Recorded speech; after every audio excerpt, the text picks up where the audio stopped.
여러분 중에는 강아지를 키우시는 분들이 계실 것입니다. 좋아하시는 분들도 계시고 또 가정 형편상 강아지를 키우지 않는 분들도 계시고, 그럼에도 불구하고 강아지를 내 새끼다라고 생각하시면서 그 강아지를 기르시는 분도 계시는데요. 가만히 보면은 이 강아지보다 집안 서열이 더 아래이신 분들이 종종 보입니다. 그래서 그런 분들에게 참 심심한 위로를 전해드립니다. 이런 경우가 있대요. 이 녀석들은 침대에서 자는데 나는 바닥에서 자고요. 아들이나 자녀들, 친지들이 외국에서 놀러 오거나 또 출장을 다녀오면은 가족들 위해서는 초콜릿, 과자 이런 걸 사오는데 이 녀석들 위해서는 예쁜 옷을 사가지고 오기도 하고 그런 경우가 종종 있다고 합니다. 자, 그런 대접을 받으시는 우리 강아지님의 사진을 하나 여러분들에게 보여드릴게요. 자, 이 강아지의 지금 모습, 이 강아지의 지금 상태가 어떤 것 같습니까? 네? 개팔자예요. 네. 지금 되게 이 녀석이 지쳐 있는 것 같지 않습니까? 피곤해 보입니다. 이 사진을 제가 보고 되게 웃었는데요. 이 사진의 제목이 뭔지 아세요? 사진의 제목? 강아지를 생각하시면 알 겁니다. 또 상황을 좀 보시면 알 거예요. 표정 보면 알 겁니다. 힘들어해요. 그런데 세 글자로 딱 그 제목이 적혀 있더라고요. 개피곤이에요. 개피곤. 피곤하다라는 거예요. 고려대학교 철학가 한병철 교수님이 쓰신 피로사회라는 책이 있습니다. 2010년도에 나온 책인데 2012년도에 이 책이 거의 베스트셀러가 되고 대학교에는 교양뿐만 아니라 전공 과목에서 필독서로 선정되기도 했습니다. 저도 그 책을 유심히 봤는데요. 이 책에서 피로라는 단어를 우리 사회를 보여주는 가장 중요한 키워드 중에 키워드다라고 이야기를 합니다. 오늘날의 우리 사회를 이 책 제목처럼 피로사회로 규정하고 있어요. 그러고 보니까 정말 남녀노소 할 것 없이 참 피곤한 삶을 우리는 살아가고 있는 것은 틀림없습니다. 생각해보면 과거 어느 때보다도 오늘날이 거의 모든 면에서 풍요로운 것이 사실이고, 삶의 질을 따지면 비교할 수 없을 정도로 우리 나아진 삶을 우리는 살아갑니다. 사람의 건강을 위해서 온갖 건강식품들이 개발되고 그것들이 넘쳐나고 있고, 때로는 예전에는 못 고치던 병들을 지금은 고치기도 합니다. 그만큼 발달되고 발전이 됐다라는 것이죠. 요즘 최근에 여러분들 많이 들은 단어들이 있을 겁니다. AI라는 단어, 챗 GPT, 제미나이라는 이런 단어들 잘 모르기는 해도 분명한 것은 이런 것들이 개발됨으로 사람들이 상상하지 못할 정도로 윤택한 삶을 살게 되고 편안한 삶을 살 것이다 라고 이야기를 합니다. 그런데 이상하게도 그런 것들이 개발이 되고 많은 것이 우리를 도와준다라고 하지만 우리들의 마음에는 이상하게 만족감이 그렇게 같이 높아지지는 않고요. 몸은 편해지는 것 같은데 사실 마음으로는 또 정신적인 스트레스는 여전한 것 같지 않습니까? 이건 비단 하나님을 믿는 우리도 예외는 아닐 것입니다. 우리도 힘들고 우리들의 몸과 마음의 피곤함도 똑같이 느끼면서 우리는 살아갑니다. 어쩌면 예수 안 믿는 사람보다 예수 믿는 사람들이 가져야 할 그런 마음의 짐들도 분명히 더 많을 것입니다. 자, 몸이 힘들면 쉬면 되지만 영적인 측면에서는요, 내 영이 피곤할 때는 어떻게 해야 하겠습니까? 영적인 피로도가 점점 높아져 갈 때 여러분 그것을 어떻게 다운시키려고 노력하십니까? 통계는 아니지만 상식적으로 생각해 볼 때 이 영적 피로도가 가장 높을 때가 여러분 언제라고 생각하세요? 우리 일상에서 예수를 믿는 우리들임에도 불구하고 내 일상 가운데 하나님이 느껴지지 않을 때예요.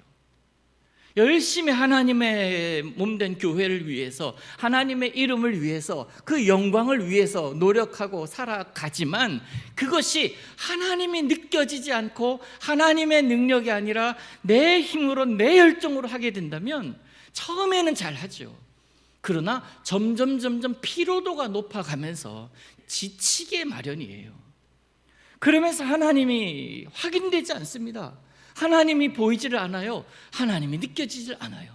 그때 시험에 들게 되고, 그때 낭망하게 되고, 그때 온 힘이 빠지면서 도대체 나는 어떻게 살아야 하나, 그때 피곤함에, 영적인 피곤함을 가장 크게 느끼게 됩니다. 오늘 우리가 읽은 본문에서 만난 이스라엘 백성들, 그들의 모습이 딱 그러합니다. 이사야는 하나님을 상실한 채 피곤한 인생을 살아가는 이스라엘 백성들을 향해서 선포하고 있습니다. 이사야는 주전 8세기경에 남유다의 멸망과 바벨론에 의한 혼란의 시기를 겪으면서, 또한 포로가 될 것이다, 포로로 살아가다가 귀환할 것이다, 결국 우리를 구원할 메시아가 등장할 것이다 라는 것들을 선언하고 예언했던 선지자였습니다. 이사야의 말대로, 이사야의 예언대로 이 이스라엘 백성들이요 포로로 잡혀갑니다. 자, 이스라엘 백성들 하나님의 선택된 백성들이에요. 그들이 포로로 끌려갈 때는 가는 동안 어떤 생각을 했겠습니까? 몇 주 전에 다니엘이 이야기를 했잖아요. 그가 그 먼 길을 몇 달을 걸어가면서 바벨론으로 들어가고 그곳에서 도착하기까지 얼마나 많은 생각을 걸어가면서 했겠습니까? 자, 이스라엘 백성들이 그 길을 갑니다. 어떤 생각을 하고 가겠어요? 하나님께서 회복해 주실 것이다, 하나님께서 다시 돌아오게 하실 것이다 라는 희망을 가지고 있지 않았겠습니까? 그러니까 곧 다시 돌아갈 거야. 언젠지는 몰라도 그리 오래 걸리지는 않을 거야. 뭐 한 몇 개월? 몇 년? 이 정도 되면 하나님께서 바벨론을 치시겠지. 그러면서 하나님의 백성들을 다시 회복시키시겠지. 시간이 점점 흘러갑니다. 7년이 지납니다. 그들에게 7년은 굉장한 의미가 있는 해 아닙니까? 12년이 지나갑니다. 20년이 지나갑니다. 40년도 지나가고 50년이 지나갑니다. 점점 그들의 입술에는 희망이 아니라 불평, 절망이라는 단어, 그것으로 채워집니다. 심지어 하나님께서 그들을 버렸다라고까지 생각합니다. 그러니 해방과 구원에 대한 소망은 하나도 없어요. 그런 모습으로 살아가는 그들을 향해서 이 이사야가 외칩니다. 본문 27절을 보십시오.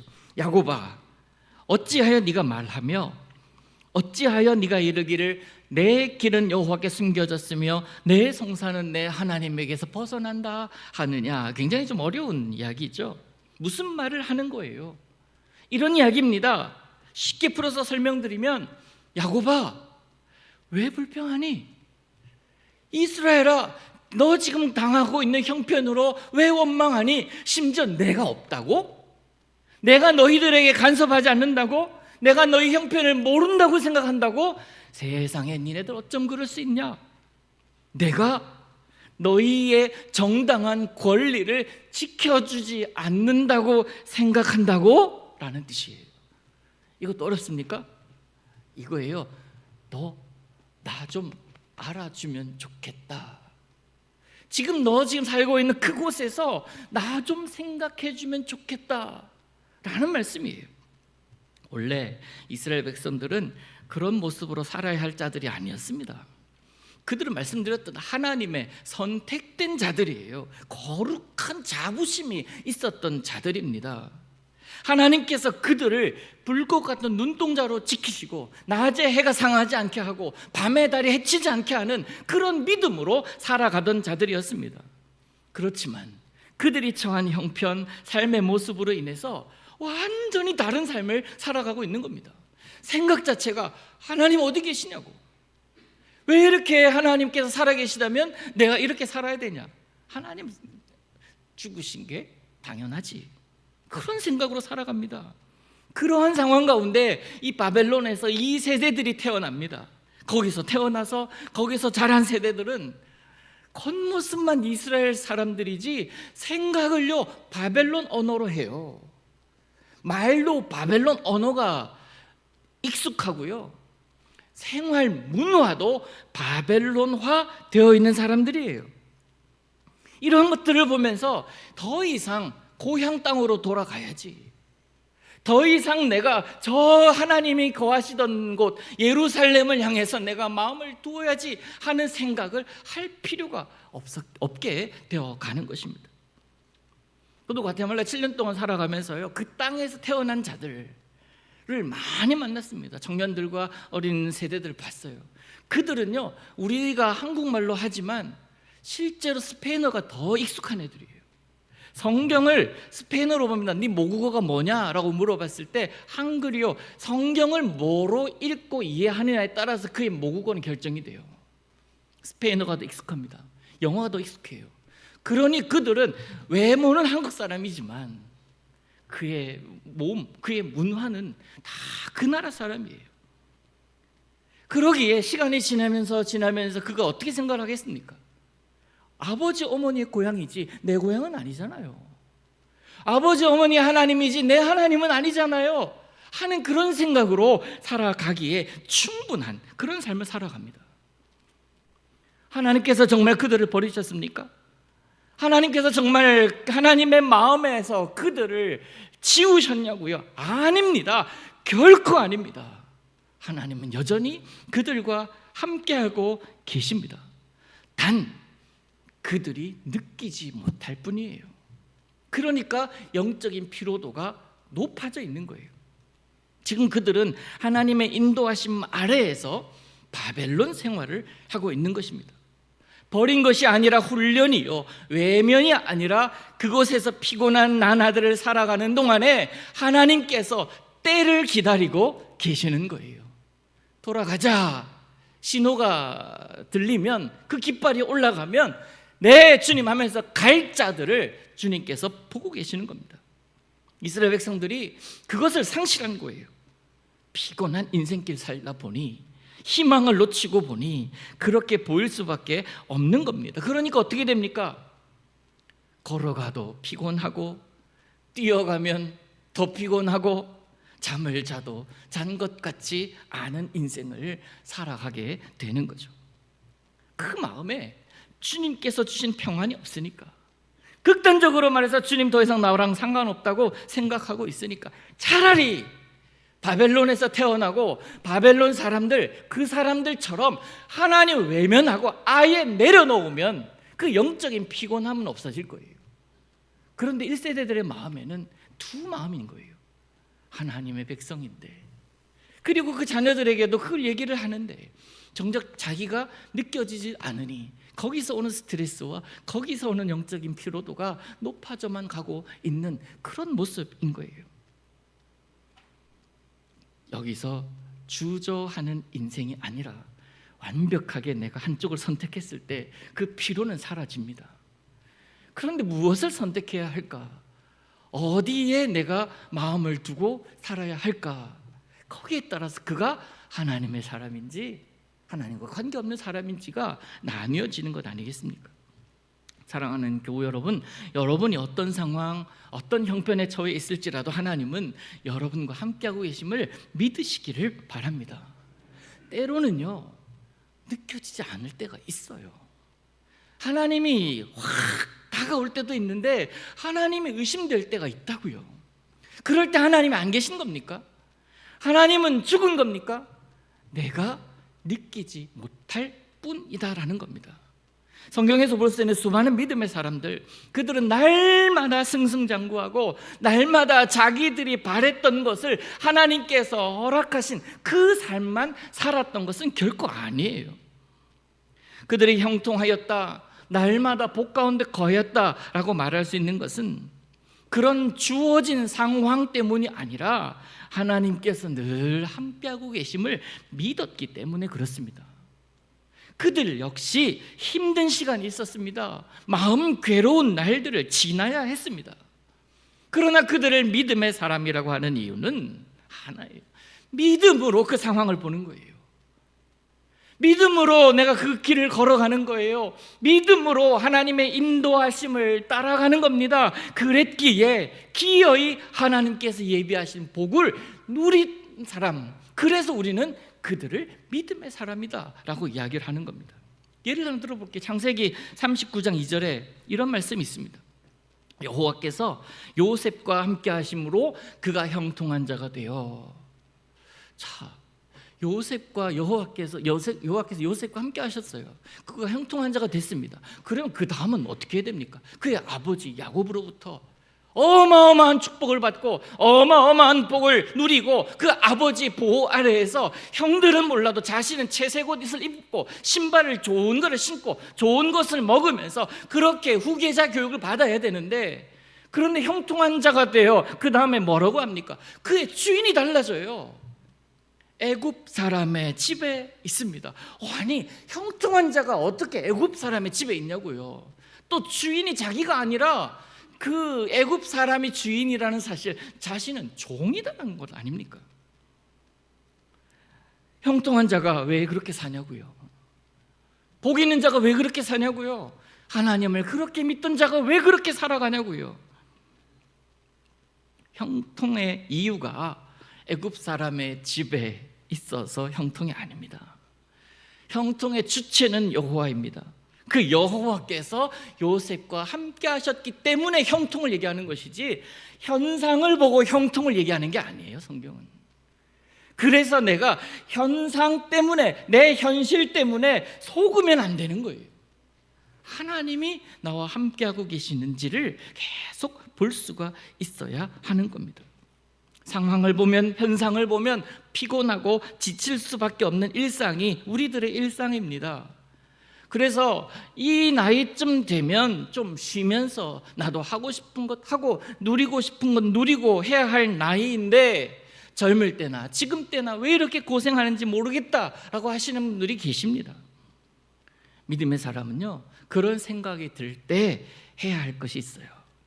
여러분 살면서 하나님에 대한 회의가 들거나 예수 믿는다는 것에 대한 의문이 생길 때 꼭 기억해야 될 두 가지를 오늘 본문을 토대로 말씀드릴게요. 이 두 가지만 꼭 기억하세요. 하나는 하나님 그래도 잊지 말자라는 거예요. 하나님 없다라고 선언하기 전에 하나님 잊지 말자는 거예요. 어떤 경우에서도 하나님 잊지 않는 겁니다. 영원하신 하나님 여호와, 땅끝까지 창조하신 이가 하신 일들이 뭡니까? 29절에 보니까 피곤한 자에게 능력을 주시고 무능한 자에게 힘을 더해 주신다고 말씀하십니다. 그래서 그 피곤한 자가 필요한 것은 하나님이었어요. 무능한 자가 필요한 것은 하나님이었습니다. 이사야는 그것을 선포하는 거예요. 그 하나님이 누군지 아냐? 26절에 너희는 눈을 높이 들어 이 모든 것을 누가 창조했는지 한번 보라고. 이사야가 지금 하나님 보라고 하는 거 아닙니까? 그 하나님을 기억하라는 거예요. 너희 가운데 잊혀져가는 그 하나님, 힘 주시는 하나님, 능력의 하나님, 그걸 다시 회복하라. 첫 번째 뭡니까? 하나님 기억하라. 여러분 꼭 기억하시기 바랍니다. 우리 하나님 지금도 살아계셔서 우리와 함께하고 계십니다. 세상은, 현실은, 형편은, 현상은 그걸 자꾸 잊게 만들어요. 보이지 않게 자꾸 하나님을 가립니다. 하나님의 섭리를 가립니다. 우연이라는 것 당연하다고 얘기합니다. 아니에요. 하나님은 우리에게 주신 은혜다라고 얘기를 하는 거예요. 그 모든 현상을. 그게 믿음의 사람의 모습 아니겠습니까? 세상 속에 살아가면서 당하는 힘든 것들, 어려운 것들로 인해서 하나님을 자꾸 가립니다. 여러분 우리가 눈에 보이는 여건, 힘든 상황들, 그 상황들만 바라보면요 당연히 무너질 수밖에 없습니다. 그런데 상황 너머를 볼 때, 즉 천지를 창조하신 그 하나님을 볼 때에 하나님의 전능하심을 볼 수가 있는 거예요. 오늘 우리가 읽은 26절을 메시지 성경으로 읽어드릴게요. 한번 생각해 보십시오. 밤 하늘을 올려다보아라. 그 모든 것을 누가 만들었느냐? 매일 밤 별들의 행진을 지휘하는 이 그 하나하나의 이름을 빠짐없이 부르며 더 없는 위엄과 능력으로 점호를 실시하는 이 누구냐? 하나님이 그 수많은 별들의 이름을 부르신대요. 오늘 살아가는 70억의 인구 가운데 하나님은 여러분을 알고 계세요. 머리털 하나까지도 세신바 하신다 하셨으니 그 하나님을 어떻게 부인할 수가 있겠습니까? 사랑하는 성도 여러분, 여러분에게 당부합니다. 어려움 가운데 삶의 무게로 인해서 눌려 있는 분이 있으시다면 바라기는 억지로 일어나려고 하지 마세요. 힘들다. 그럼 힘든 그 자리에 그냥 계세요. 억지로 일어나려고 하지 마십시오. 잠시 거기 앉아서 나의 연약함을 생각하십시오. 나는 한없이 연약한 한 사람일 뿐입니다. 여러분 3대째, 4대째 신앙인 아무리 목사요, 아무리 장로라고 하더라도 힘들 때 있습니다. 남몰래 흘릴 눈물 그것이 있다고요. 한 바가지 되고 베개를 적십니다. 저도 그래요. 한없이 연약한 사람이에요. 그러기에 내 연약함을 주님께서 너무 잘 아셔서 억지로 일어나려고 하지 않습니다. 그냥 그 자리에서 머물 때가 있어요. 다른 사람 의식됩니다만은 의식하지 않으려고 노력합니다. 그냥 그 자리에 있어요. 이탈리아에서 지금 동계올림픽이 한창 진행 중입니다. 우리나라 선수들이 그동안에 갈고 닦은 실력들, 연습했던 것들을 이제 막 펼치고 있는데 그저께 금요일날 스노보드에서 금메달 소식 여러분 듣지 않았습니까? 18살 낭낭 18세 소녀 최가온 양이 세상에 금메달을 땄어요. 예상하지 않았던 금메달. 이 친구 여러분 사진 한번 보시겠어요? 이 친구인데요. 저 아니고 날아가는 모습 제가 캡처를 해서 여러분들에게 좀 보여드리고 싶었는데, 이 최가온 양이 출전하는 이 스노보드 경기에는 총 3번의 기회가 있다고 합니다. 이 3번의 기회 중에 좋은 점수, 이제 저를 보여주시면 됩니다. 저 계속 저거 보일 필요 없어요. 3번의 기회가 있는데 3번 중에 가장 최고점이 자기 점수예요. 그래서 가장 최고부터 금메달부터 쭉 이제 등수가 매겨진다고 하는데, 이 친구가요 처음과 두 번째 다 넘어지잖아요. 근데 첫 번째 넘어질 때 넘어지고 두 번째 넘어지면은 사람 심리가 어떻습니까? 이번 올림픽은 끝났다라고 생각하지 않겠어요? 근데 세 번째에 너무나 잘 해가지고 금메달 딴 겁니다. 여러분 2번 넘어졌는데 첫 번째 넘어질 때 모든 사람들이 그 모습 보면서 이 심장이 뚝 떨어졌어요. 한동안 일어나지를 않는 겁니다. 그래서 경기 진행하고 치료하는 구급 요원들이 막 달려가더라고요. 꽤 오랜 시간이 지나갑니다. 근데 결국 그 친구가 일어나서 보드를 타고서 이제 내려오는데, 나중에 인터뷰를 들으니까 이런 얘기를 해요. 넘어지는 순간에 뭔가 하나 잘못됐다라는 생각이 들더래요. 그래서 누워있는 동안에 벌떡 일어나면 안 되겠더래요. 그래서 그 자리에 누워있으면서 손가락부터 하나씩 확인을 했대요. 괜찮나? 그리고 발가락도 확인을 했대요. 관절들 다 확인하는 겁니다. 부러진 것은 없는가? 목은 괜찮은가? 허리는 괜찮은가? 확인하는 거예요. 그 넘어져 있는 그때. 근데 감사하게도 큰 통증이 없었던 모양입니다. 옆에 주변에 둘러싸인 사람들에 의해서 들 것도 실려 가지고 왔어요. 근데 그거 다 내려놓고 보드를 타고 유유히 내려오는 걸 봤습니다. 여러분 신앙의 원리를 거기서 봤어요. 넘어지면 일어나야 합니다만 무작정 일어났다간 더 다쳐요. 그래서 그 자리에 가만히 좀 앉아 계시는 그런 시간도 필요합니다. 누구 의식할 거 없어요. 그러니까 바로 일어나지 말고 점검하자고요. 내가 넘어진 그 자리, 내가 힘들어하는 그 자리에서 내가 왜 힘들어할까? 왜 내가 이곳에 주저앉아 있는가? 나는 괜찮은가? 먼저 좀 돌아보자고요. 그리고 나서 또 하나 점검해야 될 게 하나님 아닙니까? 하나님, 그 하나님을 확인하는 시간이 필요한 거예요. 그게 먼저예요. 하나님이 나에게 어떤 분이셨는지를, 그 하나님이 지금 나를 어떻게 생각하시는지를 먼저 회복해야 됩니다. 그게 회복이 되면 나아갈 방향이 보이는 거예요. 피곤한 인생을 벗어나는 비결 첫 번째가 그 하나님을 기억하는 것이라면, 두 번째는 뭐냐면 이제 일어나면 되잖아요.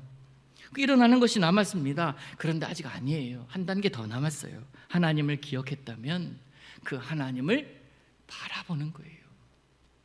고개를 들어 하나님을 보는 겁니다. 내 안에 머무시는 그 하나님을 다시 한번 회복하는 거예요. 하나님이 어디를 바라보고 계시는가? 하나님이 어디에 마음을 두고 계시는가? 내가 그 주저앉아 있는 그 자리에 내가 어떠한 모습으로 일어나서 하나님의 영광이 되기를 원하시는가를 생각해 보는 겁니다. 그거를 뭐라 그러는지 아세요? 앙망이라고 그래요. 앙망, 주를 바라봄. 일어나기 전 두 번째 해야 될 것이 주를 바라보는 것. 주를 바라보는 게 먼저입니다. 문제에 매몰되어 있던 내가 주를 바라봄. 내가 어떤 존재인지 잊고 살고, 그렇게 바쁘게 살고, 그렇게 내가 생각하는 대로 살다가 하나님이 스탑이라고 하셨을 때에, 그 신호를 들으셨을 때에 그 신호를 보고 잠시 멈추면서 하나님이 어디에 시선을 두고 계시나, 하나님이 나에게 어떤 것을 바라실까라는 것을 하나님을 앙망하면서 그것을 회복하는 거예요. 우러러 바라보는 것은 하나님, 내가 일어날 수 있도록 새 힘을 주옵소서. 내가 내 뜻대로 살지 않고 하나님의 뜻대로 살기를 원한다는 그런 마음의 표현이 아니겠습니까? 그럴 때 하나님이 회복이 되고, 하나님을 바라볼 때 하나님은 우리를 여전히 보고 계시고 함께하고 계심을 경험하게 될 줄로 믿습니다. 하나님 우리에게 우리가 원하는 대로 주시는 분이 아니라 우리에게 가장 좋은 것을 주시는 분이시고, 우리가 기도하는 대로 주시는 분이 아니라 우리에게 필요한 것이 무엇인지를 아시기에 그것 주시는 분이십니다. 우리는 그 소망을 품고 살아가는 자들입니다. 그렇게 하나님이 기억이 되고 하나님을 바라볼 때 무엇이 주어진다고요? 새 힘이 주어진다고. 그 새 힘이 주어지면 그 힘이 임한 증거로 우리는 어떻게 살아갑니까?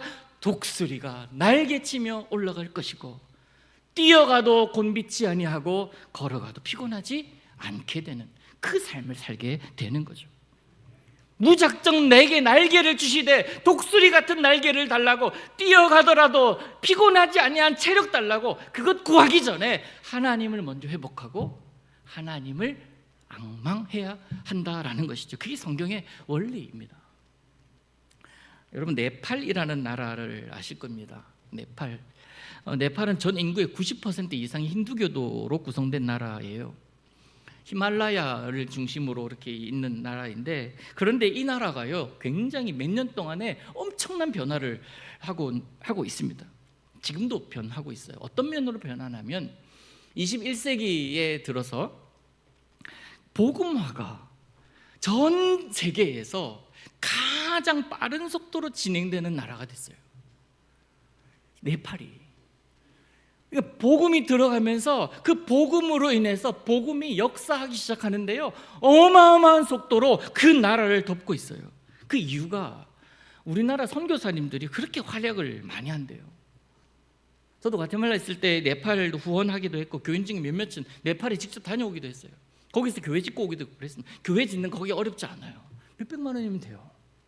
우리같이 막 땅을 사고 막 이런 것도 있겠지만은 거기는 그 정도면 교회 하나 지어요. 그래서 자기 아들, 자기 손주 태어났다고 거기 가서 교회 짓고 오시고 그랬어요. 그러면서 그 선교회 현장에 가기도 하고, 그래서 제가 네팔에 대해서 많이 알게 됐고, 그 네팔을 위해서 후원하기도 하고 그 나라를 위해서 기도하고 있습니다. 그런데 한 2년 전인가 이 사실을요 영국 BBC 방송국에서 보도를 합니다. 네팔의 기독교화를 거의 특종으로 보도를 해요. 그 보도에 수많은 댓글이 달렸다고 합니다. 댓글 중에는 하나님의 역사 놀랍다, 지금도 여전히 하나님은 살아계시고 그 네팔의 복음화를 위해서 기독교인들 기도해야 되고, 네팔뿐만 아니라 수많은 예수를 알지 못한 자들에게 복음을 증거해야 된다, 그런 댓글도 달렸지만 반대쪽의 댓글도 많았습니다. 어떤 내용들이었냐면, 기독교는 이기적이다, 기독교는 남의 문화를 왜 파괴하려고 하는가, 그 네팔 고유의 문화가 있는데 그 문화를 왜 기독교가 가서 다 망치고 있는가? 이건 보이지 않는 폭력이다. 뭐 이런 댓글이 굉장히 많이 달렸다고 합니다.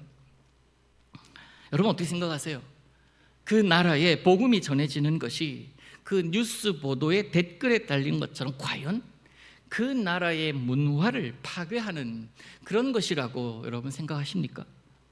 예수 그리스도 이름을 전하는 것이 그 나라의 문화를 파괴하는 것이라면 저는 당장 중단해야 한다라고 생각합니다. 그게 옳기 때문에 각 나라의 문화는 존중되어야 하니까 그렇습니다. 문화는 틀린 게 없어요. 다양한 것일 뿐이에요. 그래서 존중되어야 합니다. 그런데 네팔의 복음화, 예수 그리스도의 이름이 들어가면서 변화되는 것은 그렇지 않아요. 복음은 그 땅의 고유한 문화를 파괴하는 것이 아니라 잘못된 것을 바로잡고 사람들을 살리는 일을 해요. 빛이 없는 어두움 가운데 살아가던 자들이 복음이라는 그 빛이 비춰짐으로 이건 잘못된 것이로구나 깨닫게 된다고요. 그러면서 그런 것이 옳은 것으로 바뀌어가는 그런 역할을 복음이 합니다. 예를 들면 이런 거예요. 우리나라에도 선교사님을 통해서 복음이 들어왔잖아요. 많은 것들이 변했습니다. 이 말씀 준비하면서 다음 주와 그 다음 주 한 2주 정도는 선교사님에 대해서 우리나라 초기 기독교 사회에 대해서 좀 여러분과 함께 나눠야 되겠다는 생각을 하고 있습니다. 자, 그 관점에서 볼 때 선교사님들이 들어와서 복음이 전해졌다는 그 관점에서 볼 때에 복음이 우리나라의 문화를 파괴한 것이라고 봐야 될까요? 복음이 우리나라에 들어온 결과 어떻게 됐습니까? 양반과 상민의 문화가 파괴가 돼요. 남아 선호 사상, 남존 여비 사상 이런 것들이 무너집니다. 파괴됐다고 얘기할 수 있을까요? 문화가 파괴된 겁니까? 기독교가 우리나라에 들어옴을 안타깝게도 우리 고유의 좋았던 문화가 파괴됐다고 생각하면 되겠습니까? 이건 문화가 파괴됐다고 할 수가 없어요. 잘못된 것이 바로잡힌 거예요. 사람이 사람답게 살 수 있게 된 것이고 억울함이 해결된 거예요. 이전에는 몰랐다고요. 내가 그런 삶을 살아야 하는, 네팔이 그런 상황 아닙니까? 21세기에 태어날 때부터 정해진 자신의 신분이 평생의 삶을 결정하는 그런 상황에서 복음이 들어가니 내가 사랑받기에 합당한 사람이라네요. 나도 사람이라고 얘기하네요. 그렇게 살아오지 못했고 생각조차 하지 않았는데 복음이 들어오니 하나님이 나를 아신다네요.